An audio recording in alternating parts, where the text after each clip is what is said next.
And on the Newsmaker hotline as we speak, former Virginia Congressman Tom Davis on the line. He's a man who's extremely knowledgeable about Virginia politics. We thought we'd have him on to talk about the governor's race. So much is beginning to heat up right now. In fact, Ken Cuccinelli put out a TV ad the other day, and Terry McAuliffe has put out his TV ad.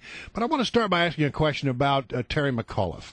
Okay. We've seen some reports that 75% of the money that he has raised has come from outside the Commonwealth of Virginia. And in a political campaign in the Commonwealth, does that matter at all? Does that become an issue? Not really. Money is money. In this race, we have one of the candidates for lieutenant governor on the Republican side has raised even more than that outside the state. You know, money is money. It spends the same, and the public generally doesn't seem to care where it comes from unless it's from a tarnished source. Also, Virginia now it's so cosmopolitan, people moving in and out. It's not like old Virginia where people stayed here for 200 years. So I don't think it's going to make any difference. Representative Davis, I'd like to ask you about the other side of the governor's race. Ken Cuccinelli, Attorney General, has had to disclose some gifts that he received from a company, and as well, Governor McDonnell himself had to disclose some gifts that he, up until this point, did not disclose, and the FBI is looking into that. How serious are those charges? Well, we don't know. I mean, at this point, I think it's an embarrassment that they were not recorded in a timely manner. But I don't think there's any legal violations. Virginia has a pretty broad law on those kind of issues. But we don't know where this goes. Once you get state police and FBI and people looking under the hood, you have to make sure your I's are dotted and T's are crossed. So you have to wait and see where he goes. I just say from a political perspective, we have to remember this is May. And in September, in October, this may soon be forgotten, but maybe it keeps on going and tarnishes.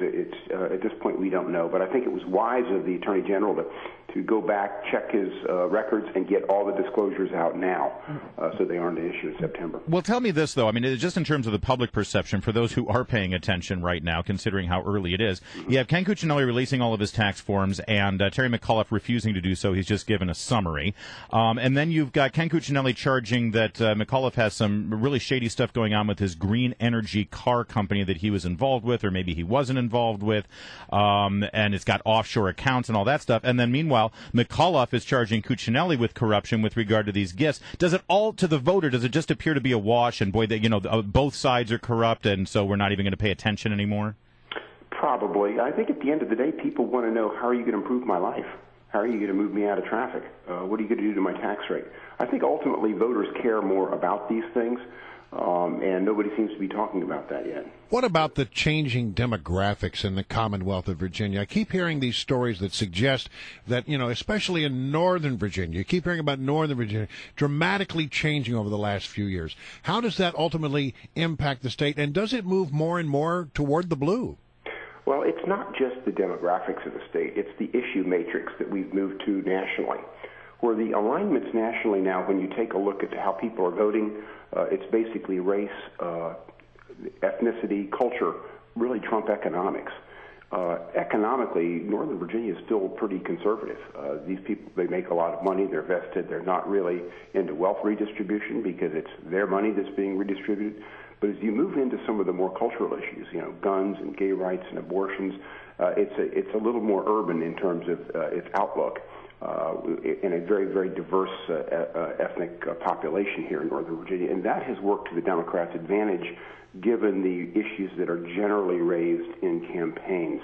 Northern Virginia now is, it's close to a third of the vote in the state, and so I would say a third of the state is like New Jersey, and the rest of it's, Virginia.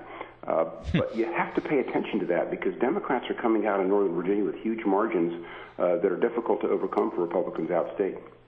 Former Virginia Congressman Representative Tom Davis is our guest. We're talking about the state of the political scene in Virginia. It's always fun because Virginia gets to have this sort of off-year, odd-year election, and it's often seen as a bellwether. A lot of people have been saying that the McAuliffe campaign is really sort of a proxy for the Hillary in 2016 campaign. And given that and the fact that McAuliffe has never held office and he touts himself really as a businessman, even though most of his success has been as a fundraiser, isn't it relevant for Cuccinelli to bring up this green tech debacle? It really does seem to be an embarrassment for McAuliffe. Well, I think if for business people that are entering politics and have no political record, absolutely, their business record is the only thing you can look at. So it's absolutely an issue. It gives you a window into, how somebody operates. Well, and if I may, Representative Davis, up until about 6 months ago, Terry McAuliffe was the one who wanted to talk about green tech. He was using it as a feather in his cap, his involvement in this company. Yeah, no, I think it's an issue because it's really one of the few windows you have into where he would be in public policy is to take a look at how he's looking to govern the state and be chief executive there. So it's absolutely a clean shot. How it ultimately plays, I think, is yet to be seen. And I think voters really are going to care about what direction you want to take the state. I think that trumps everything, but I'm not sure we're even going to get to that in this campaign, the way it's going. You spent many years up on Capitol Hill, and there's a really interesting article that came out in Politico overnight, which suggests that the Republicans are in total disarray, that they're fighting among themselves, that they're squabbling among themselves, that the key members of the leadership are standing out and walking out of meetings in a huff. Are you picking up any of this from your old friends there? Oh, sure. Look, the Democrats also, you have two parties that are at their bases dysfunctional because they are coalitions. And different parts of the coalitions believe different things on different issues, but they join the party to advance that particular interest.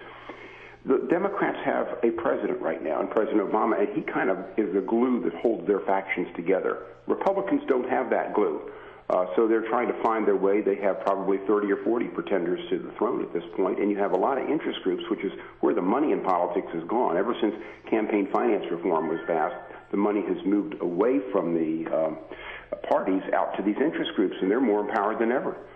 So, yeah, parties are denuded at this point. All right.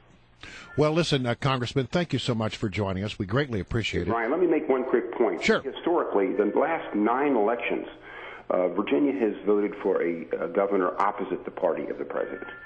9 straight times. They kind of use this to send a message to Washington. So you walk into this with the presumption on this should be a Republican year, but there are other factors, and you go from there. All right. Very Congressman Tom Davis. insight. Yeah, very good stuff. Thanks a lot.